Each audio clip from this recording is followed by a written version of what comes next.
what's happening to Cypress Semiconductor? See why.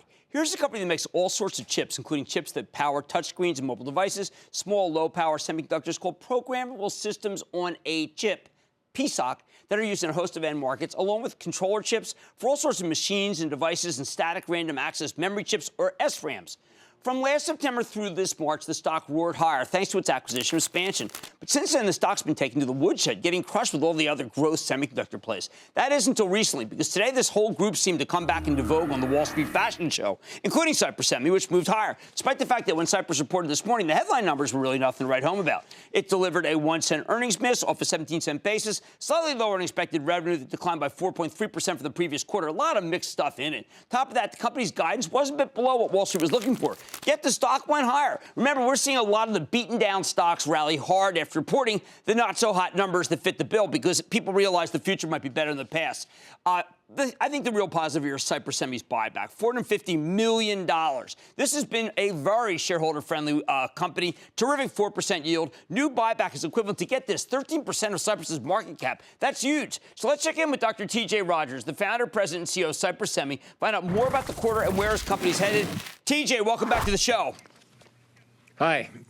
Okay, let's get right to it. This buyback, on your conference call, you guys are talking about, I hear Mr. Hettenbach is saying that we think this, he's been on the board for 30 years, just wants to take out stock, take back stock, buy back stock, make money by buying back stock. I've never heard anyone say that this kind of buyback is not one of those stand-there buybacks. You intend to take in every share because you think the stock is dramatically undervalued. It's absolutely right. As you know, we're in the middle of merger mania here in Silicon Valley, and as such, we run scenarios on this possible scenario merger often. And what was really interesting is the last few times we had him run the scenario, we also had him run a scenario for buying back Cypress. And turns out we could make more money doing that than a lot of the other things that we were looking at. And we said, you know, why don't we put our money on number one? And the board voted unanimously, and we're going to go do that. But, you're borrowing money to do it. You're maybe doing some derivative things. I mean, these are the kinds of things that you do when you really think that the company is vastly mispriced. It is. The stock shot up to 16, and frankly, I think it was euphoria, irrational exuberance, to use the famous phrase, because of the merger. Then it dropped down to 9, even a little bit below 9. I don't know why. I asked a lot of people. I have no idea, but I know if I look at price-to-sales ratios, we are below our 10th percentile point. We are grossly undervalued. I know the stock is going to go back up because the fundamentals I am well aware of are just fine. So right now we're a good thing to buy, invest in, and we're putting our money where our mouth is.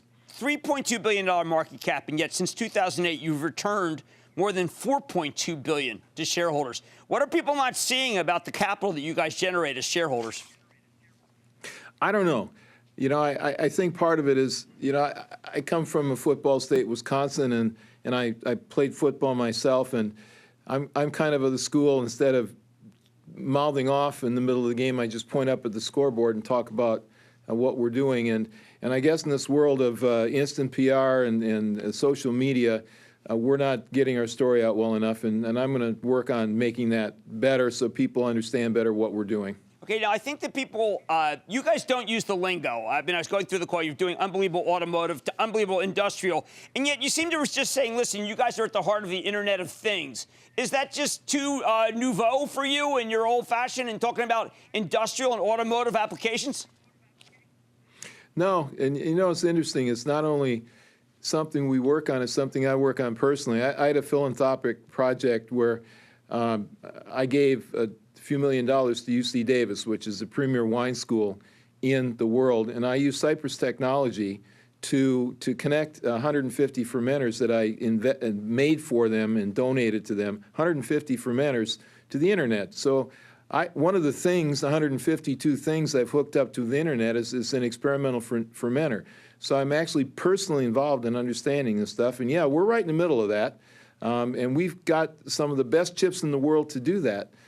So, like I said, I don't think we're, I don't want to use the word brag, but I don't think we're telling our story well enough. All right, now one of the stories that I think is terrific is the combination of the synergies and the fact that you are actually giving bounty. If a expansion salesperson sells some Cypress and back and forth, you reward that person. How's that program going?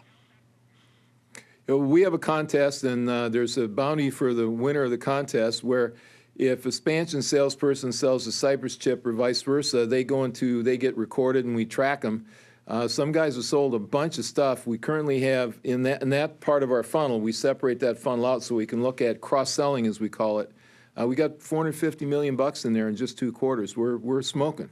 All right, last question.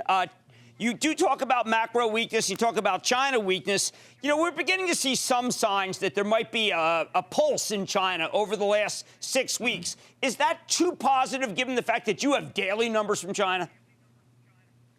We're not seeing China be dominant. You know, when we went down 5 points quarter on quarter, and of course, the minute I see revenue going down, I'm paranoid and I'm asking all the questions.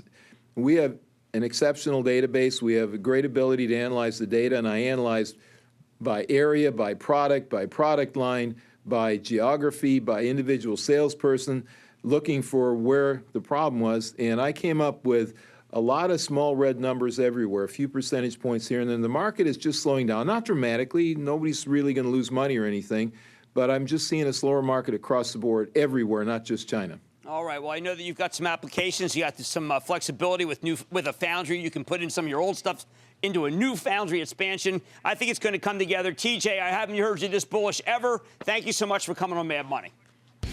Thank you. All right. They're borrowing money to buy back stock. That's TJ Rogers, President and CEO of Cypress Semi. CY. When you have that kind of buyback, the stock will move after you buy it. Believe me, Mad Money's back after the break.